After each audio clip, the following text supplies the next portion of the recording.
This is a show based off a best-selling book, All the Light We Cannot See. I think it came out a few years ago. I recognized the cover. I thought about buying it a few times. I never got a chance to. It came out in 2014. It came out, yeah, well, a few years ago, 2014. That's like 10 years ago.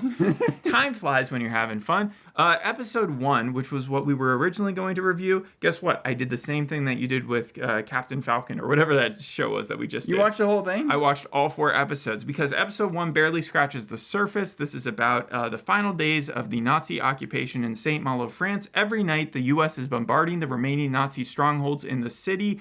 I believe it's August, and in the first episode, they're barely scratching the surface beyond just character introductions. Yeah. We hardly meet Hugh Laurie or Mark Ruffalo's characters, Etienne LeBlanc or Daniel LeBlanc, but more importantly, I couldn't ascertain or secure what the show's identity was. The tone felt fanciful, but not like Jojo Rabbit. Yeah.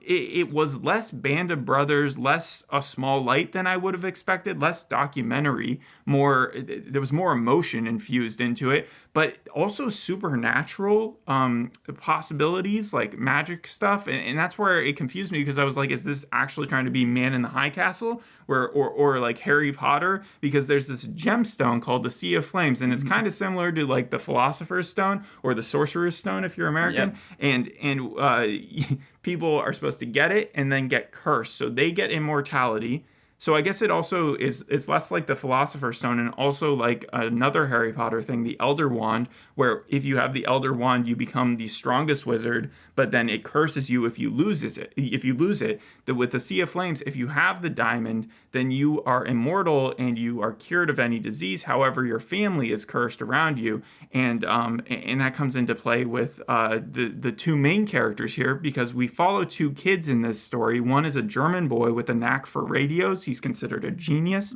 but in Nazi Germany, they don't really like to have people who are super educated, because they tend to disagree with the Nazis. Not all of them. There were some evil geniuses out there, but this kid was like, he had a knack for radios, and at this point in the war, they really needed people like him to track down other people using radios to send secure messages. You're talking about Werner Fenning, right? Yes, Werner, or Werner, actually, is how it's pronounced, because the W's are V's.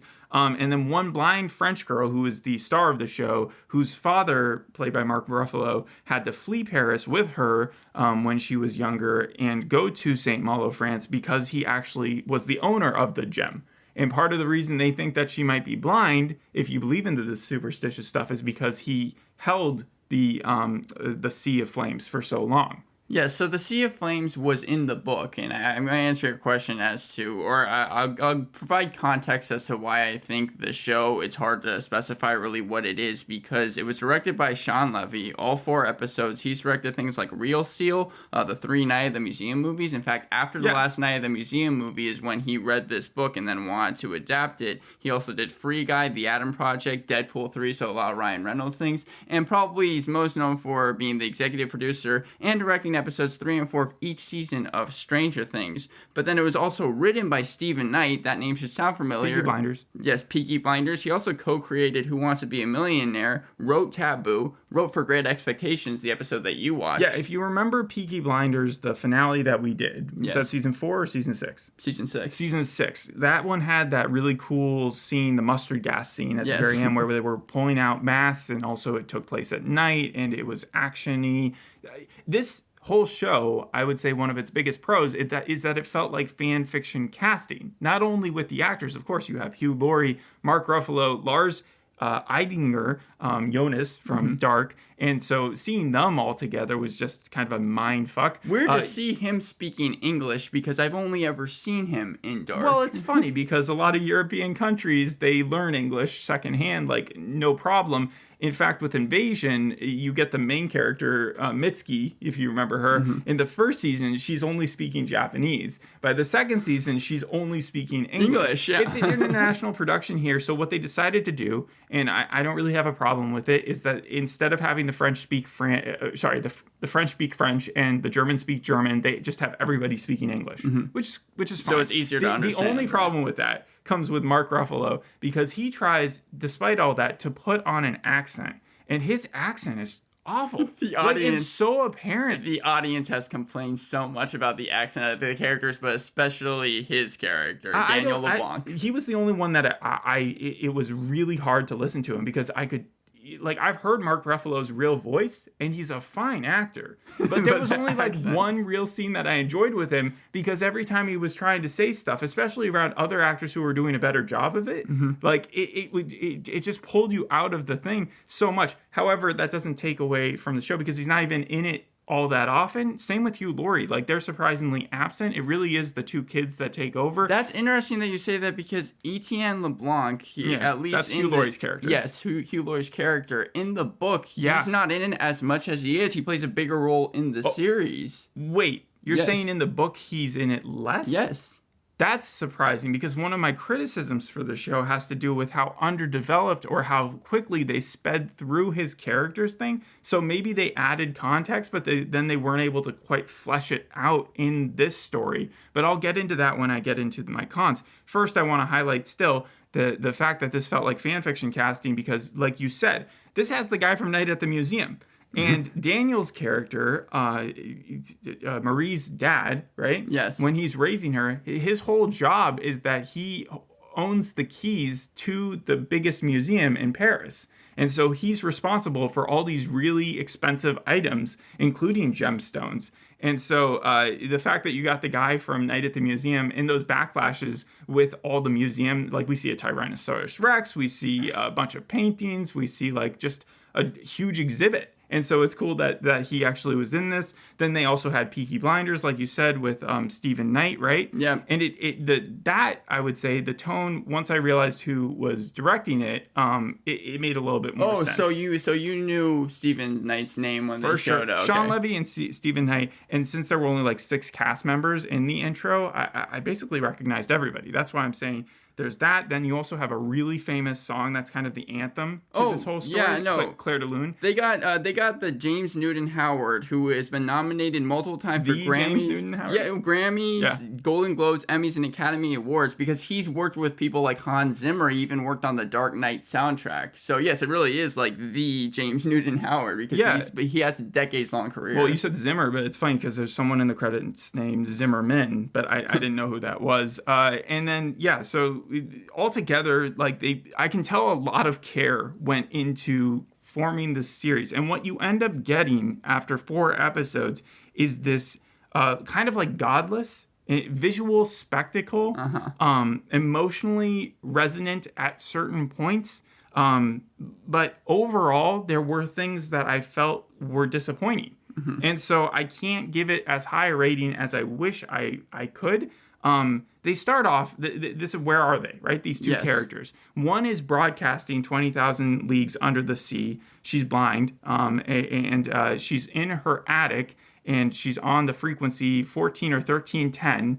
And what's being said in the words or the page numbers that she's using to read from are actually code or cipher for the Americans to know exactly where the remaining Nazis are in the city. So that's why the Nazis are hell-bent on trying to find where she is so that they can kill her, even though they know the war is basically over. Done, like in June of 1944 is I think when the Americans entered France and the British as well. But by August it was like literally days away from ending. And then the other guy, Werner, he's the one remaining soldier after his friend dies or his colleague dies in that's stationed at the Hotel of Bees, and his one job is to turn on the radio and try to focus in on this girl. However, he for the first few episodes is protecting her by not telling anyone that she exists, and then after they figure that out, they make him bring, or the SS or the Gestapo makes him bring them to where she is. How much does it focus on the romance between the two of them? The last 10 minutes. The last 10 minutes? Yes, the last 10 minutes of the entire show. So I'll jump to that one because that's kind of a big issue for me. Her uncle dies. That's her great uncle, technically. That's Hugh Laurie's character, Etienne. And that happens like right before the ending of the show. And then she finds out that her father has actually been dead for a while right at the ending of the show. She just survives this attack from like a grenade. And she also just survives being attacked by like this uber evil Nazi guy, right? Yeah. And the this German soldier, this guy, Werner, runs in and he's like, hey, your uncle's dead. And she immediately gets like love eyes for him, even though she can't see him. She can't tell his age. Wait. So Werner and runs then they in... just start making out. I mean, he helps her kill the Nazi guy, but not really, because he kind of runs in and he doesn't even shoot the guy, like he's unable to. She shoots the Nazi. He dies. So she saves her own life. She saves her own life. And then she and him kind of bond immediately over the fact that her uncle died, and they were both sort of close to the uncle, even though he just met the uncle earlier that day. And then they start making out, and then she says, you have to turn yourself in, but I will still broadcast for you. And then he says, I will find you. And then that's the romance. Okay, so I know that with Daniel, Etienne, and Werner's fate, it's handled differently in the book than it is in the series. Both of them? For all three of them. Daniel, Etienne, and Werner. But the series is supposed to end more optimistically than the book does. Yeah, and it felt like it. Again, I jumped into my negatives. There's plenty to still like here. Godless level scenery. You were talking about like Game of Thrones season 8. Arya running through the town as Daenerys is destroying it. You've got the fires going on. You've got that 1917 soldier run as Werner tries to make his way to the attic to help the girl because he's seen that there's been that grenade explosion. It feels like they really consolidated this into 4 episodes with knowing that the budget, like the constraints of that, they didn't want to sacrifice anything. So that's what they did. There was this exceptionally cool looking scene where at nighttime, after one of the bombs, like you see this merry-go-round that's just on fire, and it's like these two contrasting ideas of this innocent thing. And then at the very end of the show, you do see like real-time footage, not real-time, but like old-time footage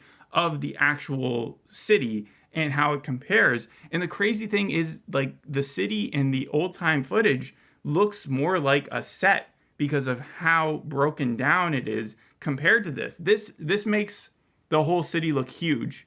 And yes, there are broken buildings and there's rubble everywhere. But in the old, like, there's so much less of those buildings in the old footage because of how like bombed it was. No, I know they shot in Budapest and Hungary, as Lovey said, because the streets look pre-war Paris streets. But and they also shot in St. Malo. Yes, St. Malo, because they weren't even going to, but Levy fought to make this as authentic as possible because St. Malo is where the book takes place. So even though they didn't speak in French or English, French or German. They shot a chunk of it there, though. Yes, no, I understand. Yes. Yeah, when you talk about authenticity in a show like this, it just goes. There's a cutoff point, right? Because it's so much of it is infused with emotion.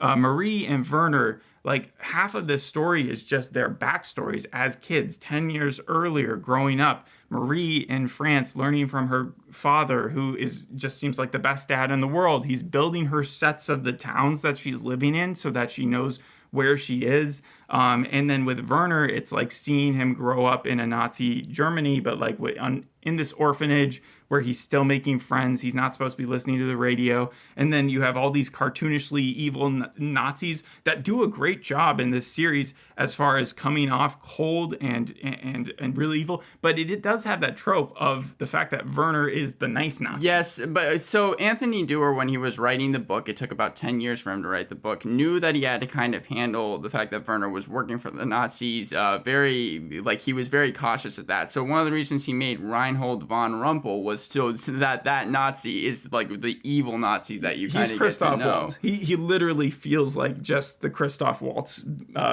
Inglourious Bastards character, because his entire motive has nothing to do with wanting to be even a Nazi anymore. He's just dying.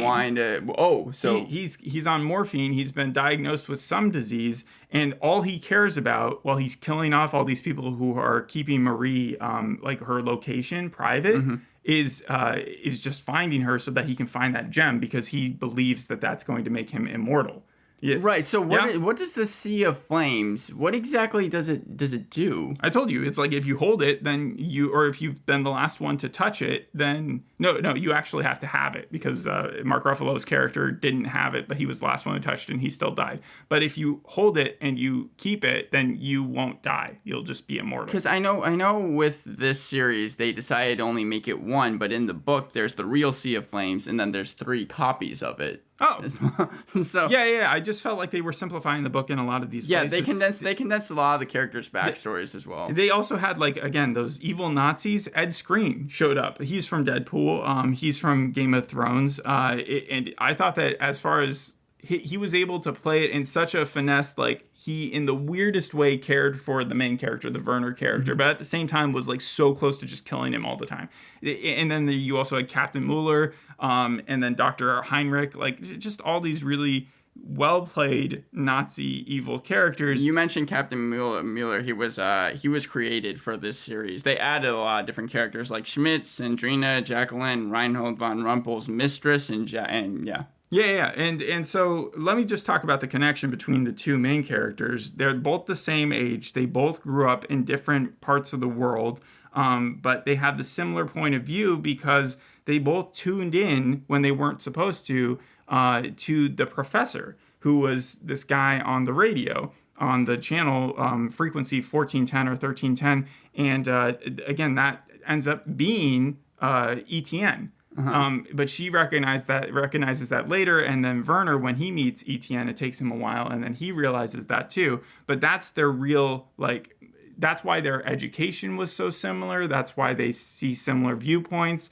and that's why I guess you're led to believe that they would have a romantic connection. The best moment for me, I had 2 of them, was in the 3rd episode, where the first time that she realizes who ETN is, because she draws the connection without even having to hear his voice. They start talking about how her great uncle, because they've just had to escape from Paris into St. Malo, and how he's obsessed with the radio upstairs, and how he's agoraphobic because he's still shell-shocked from the First World War, and he doesn't go by the professor or anything. But then, like, she's just able to piece together, because of the line that her aunt, or her great aunt, Madame Manek, actually says, is the most important light is the light we cannot see. Okay, so that's where the title comes from, right? Yeah, that's where the title comes from, but it also is the thing that's guided her throughout her own life, and then she has that instant connection, and the main actress is the best part of the show. Yes. Like, I understand that they went crazy trying to find someone who could play her, and I don't know if she's completely blind. She's legally blind, completely colorblind. This is her first ever role on TV, and she's gotten critical acclaim. She sent in a self-tape just for fun, and then 12 hours later, she got an email saying they were interested, beating out thousands of other people, because like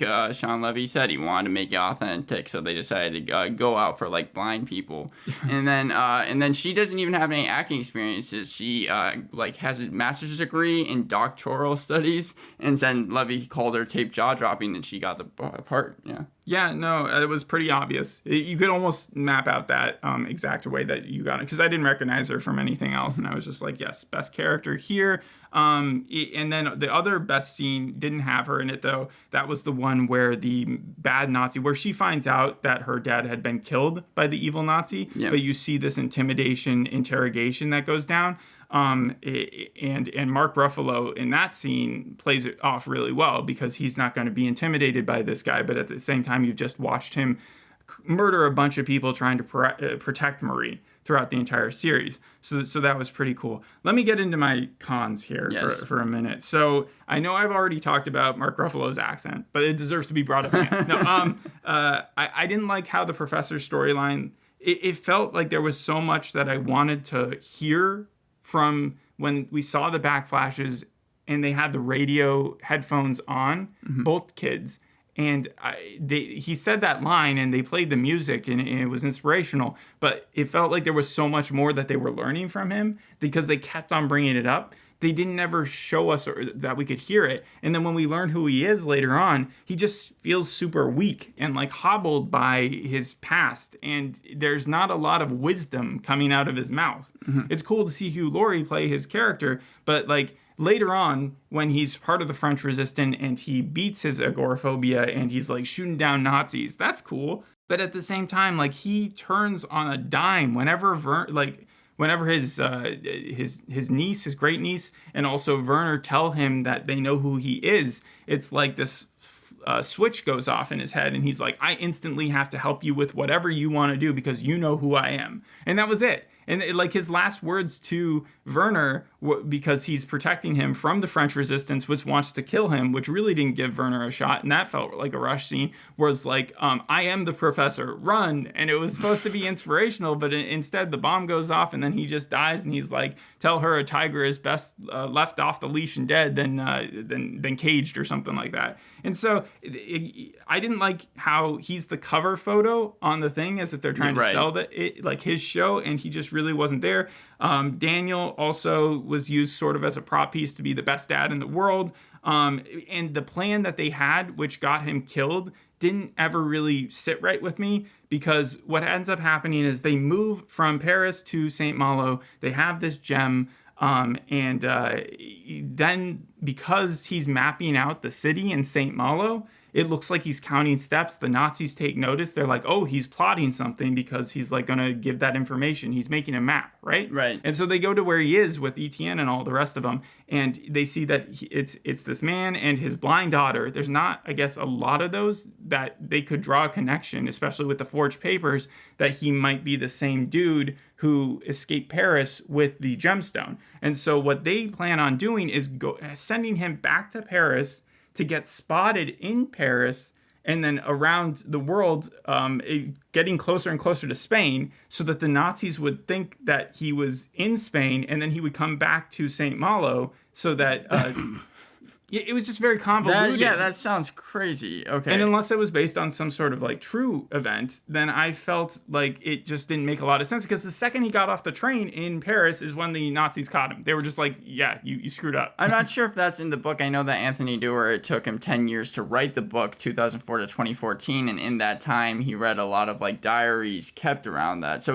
if that's in the book, it might actually be, like you were saying, based on a true story, but I don't see how that could translate well to screen. Yeah, so he gets caught, and then he gets interrogated and tortured for hours, and then the Rumpel guy kills him because he's not giving up where his daughter is. It takes Rumpel another few years to find Marie in this town, and then when he finds her, she escapes several times. As a blind person, she does this thing that's kind of annoying. So with what was the other series, which I understand took place in Amsterdam, so it was a little bit different. But in was it the Light series? The Small Light. The Small Light.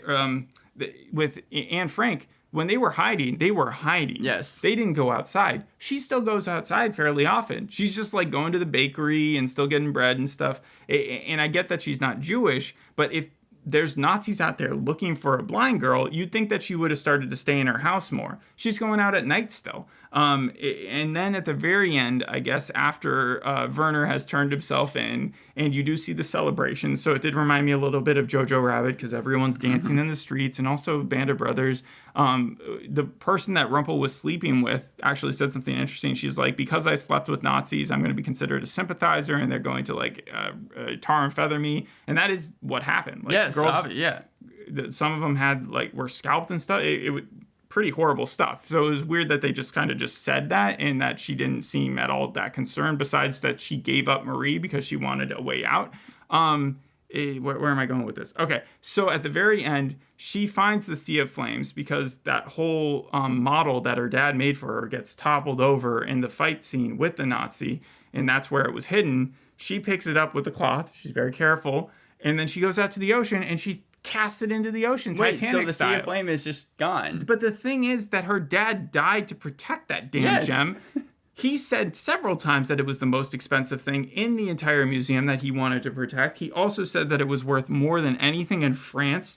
It seemed like a lot of people died for that freaking thing, for her just to think, oh, this is more trouble than it's worth. She must have truly believed in the curse to think this is better off in the ocean than me just selling it for a fortune and trying to rebuild not only my life, but also make a ton of other people's lives better. It felt very selfish. Mm-hmm. And so that's why in the end, with all the things that I'm talking about, from the accents to just the story being rushed at points and the romance kind of just being thrown in at the end, I have to give it a lower rating than I wanted to. If you're just looking for a visual epic, then I would probably say 9 out of 10. If you're looking for just a full story TV show, I would say 7 out of 10. Oh, okay, so it still passes. Yeah, it's still going to pass. It has a 7.9 on IMDb, which is pretty good. An audience score of 68% on Rotten Tomatoes. That being said, critics have given this a 23%. Wow. Yeah, there are a handful of good reviews. NPR said that worthwhile and heartening in the midst of darkness and horror of war, the light in the title refers to hope.